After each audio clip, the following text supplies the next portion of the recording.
Hello दोस्तों, स्वागत है आप सभी का अपने YouTube चैनल में। आज हम कैश बुक के बारे में पढ़ेंगे। कैश बुक क्या होता है, क्यों बनाया जाता है और कैसे बनाया जाता है, इसके रूल्स क्या हैं, उसको अच्छे से जान लेंगे। और आप इस वीडियो को पूरा देखना, तभी आपको अच्छे से समझ में आएगा। वीडियो पे स्किप मत करिएगा। तो जो भी स्टूडेंट्स 11वीं क्लास में आए हैं और उन्हें कैश बुक बनाना नहीं आता है, उन्हें नहीं पता कैश बुक क्या होता है, कैसे बनाया जाता है, तो इस वीडियो को अच्छे से देखिएगा, पूरा देखिएगा, तभी आपको अच्छे से समझ में आ पाएगा।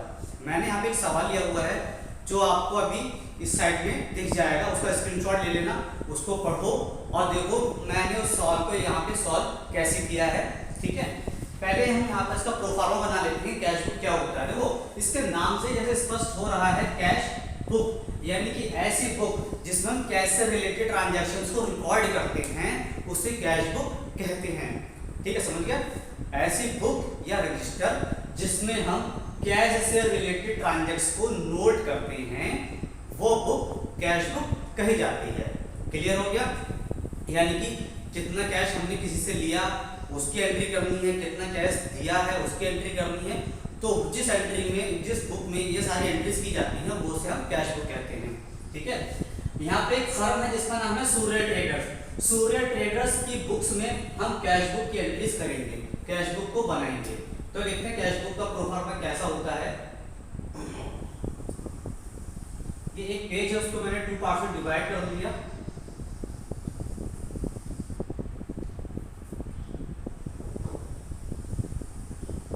ये कॉलम हमारा अमाउंट का हो जाएगा, लेजर फोलियो, पर्टिकुलर और ये डेट। सेम ऐसे हम लोग यहां भी कर देते हैं, date, ledger folio, sorry amount, ledger folio, इधर डेट, पर्टिकुलर हो जाएगा।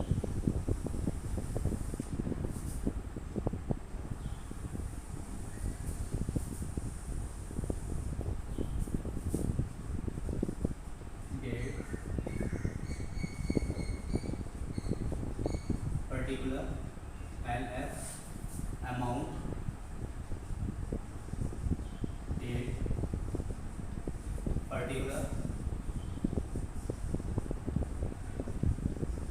LF, अमाउंट,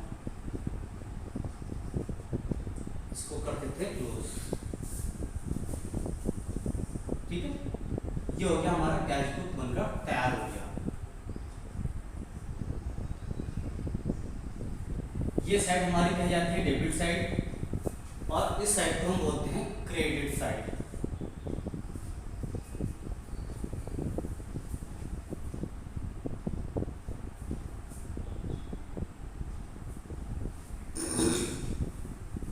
ठीक है, देखिए डेबिट में क्या होता है, डेबिट साइड में हमारे जो भी कैश हमको रिसीव होती है उसकी एंट्री हम डेबिट साइड करते हैं, और जो भी कैश हम पे करते हैं, हम किसी का पेमेंट करते हैं, तो वो एंट्री हम क्रेडिट साइड करेंगे।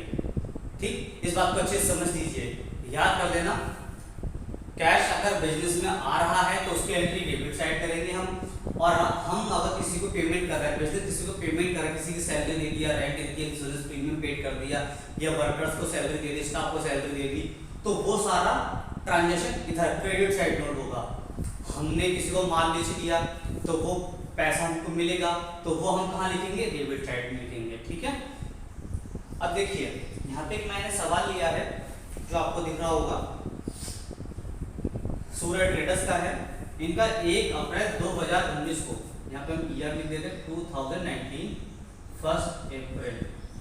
इनका ओपनिंग बैलेंस, इनके पास पहले से कैश मौजूद है, ओपनिंग बैलेंस 30,000 का कैश इनके पास अवेलेबल है, तो वो हमारे पास डेबिट साइड में कैश हमारे पास अभी है, तो डेबिट साइड में लिखेंगे। इसके बाद 4 अप्रैल को क्या है, कैश रिसीव्ड फ्रॉम गुरमीत। 4 अप्रैल को गुरमीत से कैश रिसीव किया, तो रिसीव करने की एंट्री मैंने बताया ना, डेबिट साइड में लिखेंगे, तो डेबिट साइड इधर आ जाएगी गुरमीत की एंट्री। ठीक है, ये भी ध्यान रखना, कैश बुक में कहीं भी कैश का नाम नहीं आता, जो ट्रांजेक्शन होता है उसका नाम आता है, ना कि खुद के कैश का। जैसे हमने यहाँ पर कैश लिया गुरमीत से, तो गुरमीत का नाम आएगा, ना कि कैश का। ठीक है, टू गुरमीत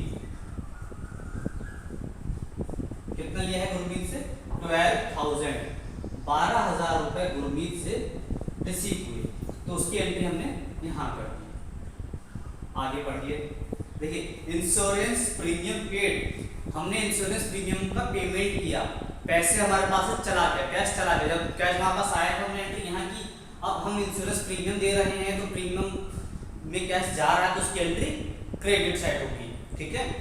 ये हुआ है 5 अप्रैल को, यहाँ लिखेंगे 5 अप्रैल, ठीक है, बाई, यहाँ पे टाइम से पहले टू लगाते हैं और क्रेडिट साइड में बाई लिखते हैं, ये रूल है इसका, ठीक है। बाई इंश्योरेंस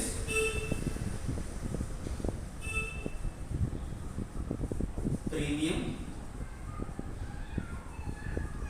कितना है? 5,000। नेक्स्ट फर्नीचर परचेज, हमने फर्नीचर खरीदा है। अब फर्नीचर जब हम खरीदेंगे तो जाहिर सी बात है कैश वापस आएगा नहीं बल्कि चला जाएगा, और जब कैश जाएगा तो उसकी एंट्री भी क्रेडिट साइड ही होगी।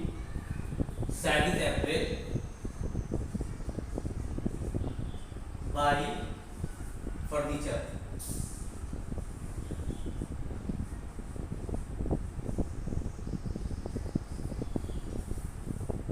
$12,200, okay. Next sold goods for cash, यानी कि 9 अप्रैल को हमने क्या किया है, गुड्स की सेल कर दी, कितने में? 28,400 में हमने माल बेचा, पैसे हमारे पास आ गए, जब पैसे आएंगे तो वो डेबिट साइड एंट्री होगी। 9 अप्रैल टू सेल्स अकाउंट, हमने सेल किया है ना, इसीलिए सेल्स अकाउंट कितने की? 28,400। आगे देखिए परचेज गुड्स फ्रॉम मोहन, देखिए माल को दो तरह से खरीदा और बेचा जाता है। एक तो वो सेल परचेस होती है जो हम कैश में करते हैं, माल खरीदा और पैसे दे दिए, या फिर हमने किसी को माल बेचा तो हमने माल दे दिया बदले में पैसे ले लिए, तो वो होता है कैश ट्रांजैक्शन, जिसमें पैसा आया और माल दे दिया। दूसरा हमने पैसे दे दिया और माल ले लिया। लेकिन उधारी में क्या होता है, पेमेंट का ट्रांजैक्शन नहीं होता है, सिर्फ गुड्स का ट्रांजैक्शन होता है। अब इसमें क्या किया इन्होंने, जब इसका ऐसा समझो, जब किसी से नगद माल खरीदते हैं, सपोज करो आपने राशन की दुकान से राशन लिया, उसको पैसे दिए, राशन लिए, घर आ गया, अब उसका कोई मतलब नहीं है, ना आपको दुकानदार से आपका लेना देना है, ना दुकानदार का आपसे कोई मतलब है, क्योंकि आपने पैसे का पेमेंट किया और सामान लेके चले आए।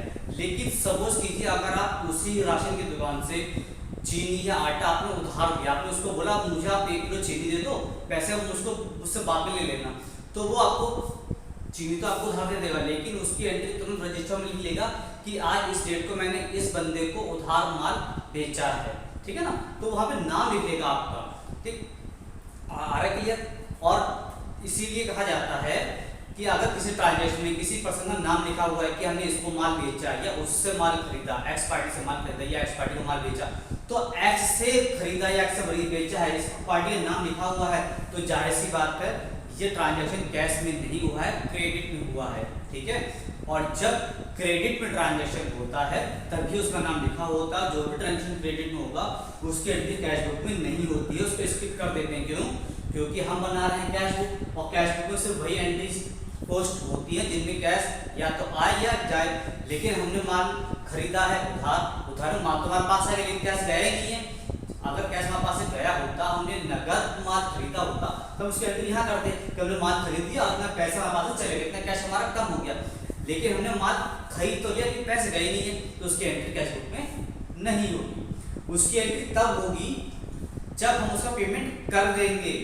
अगर हम 10 दिन बाद या 1 महीने बाद उसका पेमेंट करेंगे, उसकी एंट्री तब होगी, उस डेट होगी, अभी कोई एंट्री नहीं होगी। नेक्स्ट है स्टेशनरी परचेज, हमने स्टेशनरी परचेज की, ठीक है। तो स्टेशनरी जो 22 अप्रैल को खरीदी है 1300 रुपए की, 1300 की हमने स्टेशनरी खरीदी, तो इसमें पैसे आए नहीं गए हैं, तो जो पैसे चले जाते हैं तो वो एंट्री कहाँ होती है? Credit side. जो भी खर्चे होंगे उन सारे खर्चों की एंट्री आप यहाँ करेंगे बाय स्टेशनरी अकाउंट।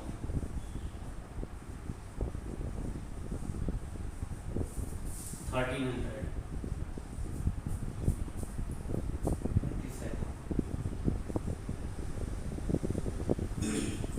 इसके बाद है 25 अप्रैल को cash paid to Pavan in full settlement.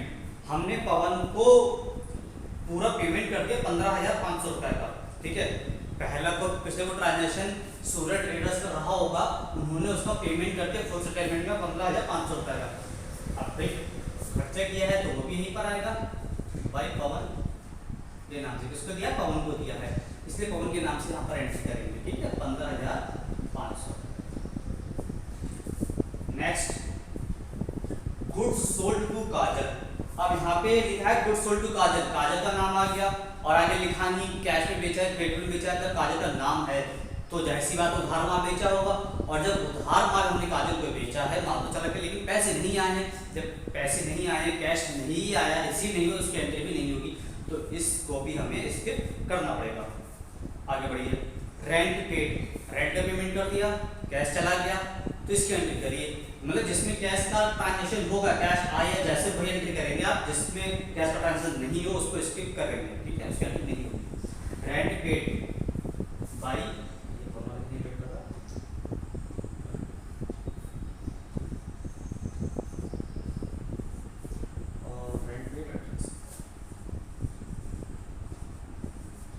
Rent paid by rent, हमने क्या किया, रेंट का पेमेंट कर दिया 2,200।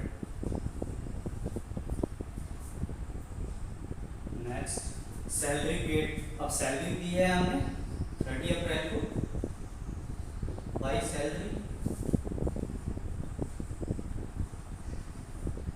सैलरी कितनी दी है 3,400।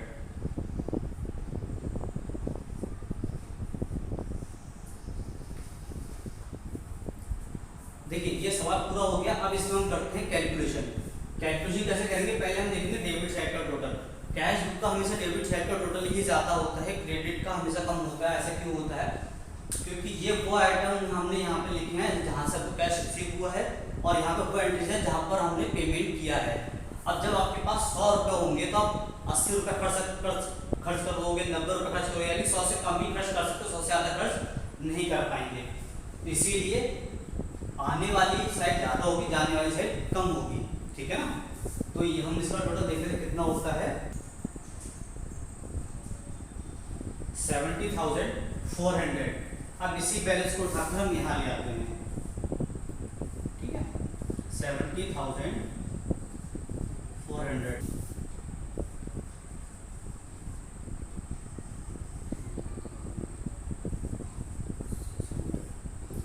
इसको हम माइनस करेंगे तो ये हो जाएगा हमारा 30,800।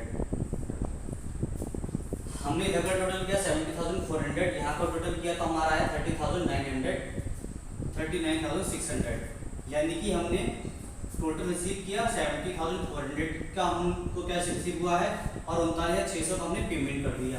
70,400 को रिसीव हुए, 39,600 को हमने क्या कर दिया, पेमेंट कर दिया। जब इतना पेमेंट कर दिया तो हमारे पास कितने कैश बचा, इतना कैश बचा, कितना 30,800 का क्या है, कैश अवेलेबल है। अभी इतना कैश हमारे पास मौजूद है। ये हम लिखेंगे यहाँ पे इसी डेट को 30 अप्रैल को बाई बैलेंस कैरी डाउन, ठीक है। कैरी डाउन कितना 30,800, यानी कि महीने की लास्ट डेट को हम बैलेंस कैरी डाउन करते हैं, बैलेंस निकालते हैं कितना बैलेंस हमारे पास आज की डेट में, महीने के लास्ट में कितना बैलेंस हमारे पास बचा, कितने कैश अवेलेबल है, तो 30,800 का कैश हमारे पास अवेलेबल है। अब ये हम नेक्स्ट डेट को 30 अप्रैल के बाद नेक्स्ट डेट क्या होगी, 1 मई टू बैलेंस ब्रॉड डाउन कर देंगे उसको। जो 30,800 हमारा यहाँ कैरी डाउन था यहाँ पे क्या हो जाएगा, ब्रॉड डाउन हो जाएगा, मतलब इस दिन का क्लोजिंग बैलेंस इस दिन का ओपनिंग बैलेंस हो जाएगा 30,800। अब ये कैरी डाउन ब्रॉड डाउन क्या होता है, बहुत सारे स्टूडेंट को नहीं समझ में आया होगा। तो देखिए, यानी कि हमने 30 अप्रैल की शाम को जब हमने दुकान बंद किया तो हमारे पास 30,800 रुपये मौजूद थे हमारे गले में, हमारी दुकान में 30,800 रुपये हमारे पास मौजूद थे। हम दुकान में ताला लगा घर चले गए। अगले दिन को आपने आके दोबारा से हमने फिर से शॉप ओपन किया, कब 1 मई को, ठीक है।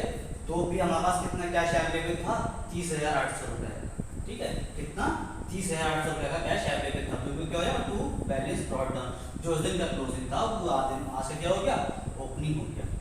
आगे बस सुनिए, कैरी डाउन सीडी होता है, कैरी डाउन बीडी होता है brought forward, brought down, carry down और ब्रॉड डाउन, जो यहाँ पे वहाँ से कैरी करके हम आगे ले आए, ठीक है।